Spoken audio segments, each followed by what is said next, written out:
you also write, when it comes to human minds, variation is the norm. And what we call, quote, human nature is really many human natures. Again, many questions I can ask here, but maybe an interesting one to ask is I often hear, we often hear this idea of be yourself. Is this possible to be yourself?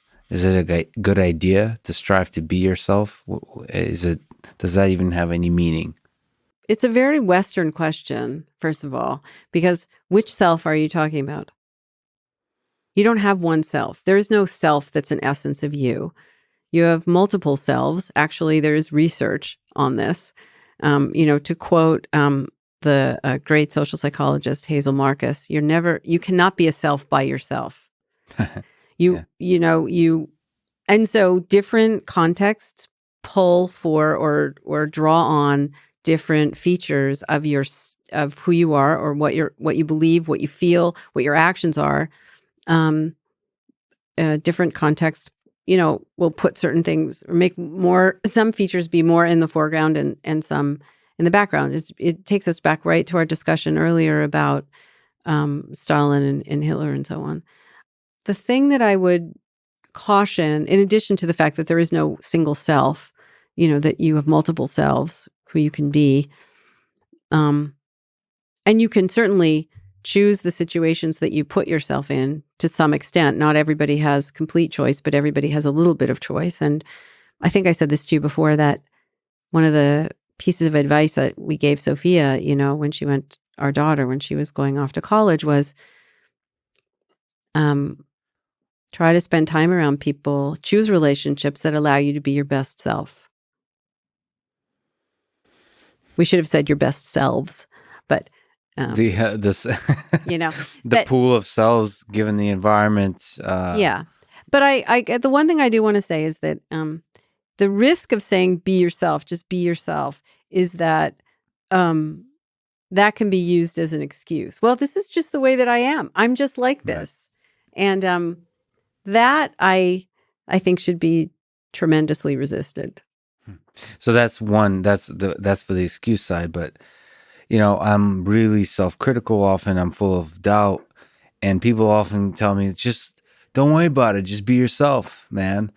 And the thing is, it's not, from an engineering perspective, does not seem like actionable advice, because I guess constantly worrying about what are the right words to say to express how I'm feeling is, I guess, myself. There's a kind of line, I guess, that this might be a Western idea, but something that feels genuine and something that feels not genuine. And I'm not sure what that means, because I would like to be fully genuine and fully open, but I'm also aware. Like this morning, I was like very like silly and giddy. This is just being funny and relaxed and light. Like there's nothing that could bother me in the world. I was just smiling and happy. And then I remember last night was just feeling like very grumpy. Like stuff was bothering me. Like certain things were bothering me. And like what are those? Are those the different selves? Like who am I in that? And what do I do? Because if we take Twitter as an example, if I actually send a tweet last night and a tweet this morning, it's going to be very two different people tweeting that. And I don't know what to do with that, because one does seem to be more me than the other. But that's maybe because there's a narrative, the story that there's something I'm striving to be, like the ultimate human that I might become. I have maybe a vision of that, and I'm trying to become that. But it does seem like there's a lot of different minds in there, and they're all like having a discussion and a battle for who's going to win. I suppose you could think of it that way, but there's another way to think of it, I think, and that is that maybe the more Buddhist way to think of it, right? Or a more contemplative way to think about it, which is not that you have multiple personalities inside your head, but your brain has this amazing capacity. It has a population of experiences that you've had that it can regenerate, reconstitute. And it can even take bits and pieces of those experiences and combine them into something new. And it's often doing this to predict what's going to happen next and to plan your actions. But it's also happening, this also happens just, that's what mind wandering is, or just internal thought and so on. It's the same mechanism, really. And so a lot of times we hear the saying, just think, if you think differently, you'll feel differently. But your brain is having a conversation continually with your body.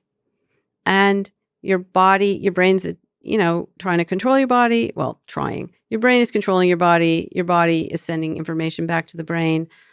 And in part, the information that your body sends back to your brain, just like the information coming from the world, initiates the next volley of predictions or simulations. So in some ways, you could also say the way that you feel, I think we talked before about affective feeling or mood coming from the sensations of body budgeting, influences what you think.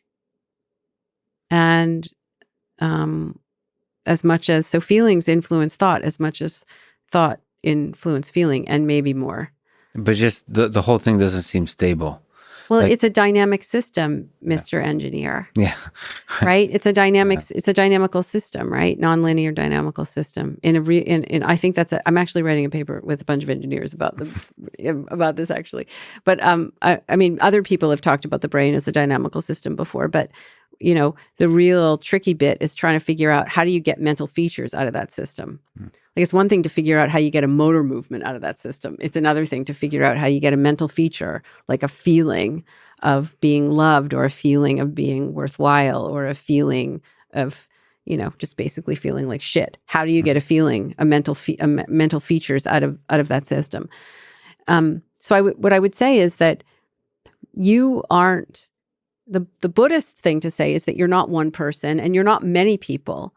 You are the sum of your experiences, and who you are in any given moment, meaning what your actions will be, is influenced by the state of your body and the state of the world that you've put yourself in. And you can change either of those things. One is a little easier to change than the other, right? You can change your environment by literally getting up and moving, or you can change it by paying attention to some things differently and letting some features come to the fore and other features be backgrounded. Like, I'm looking around your place. Oh, no. And this I see. Is not something you should do. No, I'm not, but I'm going to say one thing. Yeah. No green plants. No green plants. Because green plants mean a home, and I want this to be temporary. Fair. But what goes to your mind when you see no green plants? No, I'm just making the point that what if you, again, not everybody has control over their environment. Some people don't have control over the noise or the temperature or, any of those things. But everybody has a little bit of control. And you can place things in your environment, photographs, yes, plants, anything that's meaningful to you, and use it as a shift of environment when you need it. Yes. You can also do things to change the conditions of your body. When you exercise every day, you're making an investment in your body. Actually, you're making an investment in your brain too. It makes even though it's unpleasant and there's a cost to it, if you replenish, if you invest and you make up that, you make a deposit and you make up that what you've spent, you're basically making an investment in making it easier for your brain to control your body in the future. So you can make sure you're hydrated. Drink water. You don't have to drink bottled water. You can drink water from the tap. This is in most places, maybe not everywhere, but most places in the developed world. Mm-hmm. You can try to get enough sleep. Not everybody has that luxury, but everybody can do something to make their, body budgets a little more solvent. And that will also make it more likely that certain thoughts will emerge from that Right. prediction machine, Yeah, basically. that's the control you do have. Is Yeah. yeah, being able to control the environment. That's really well put.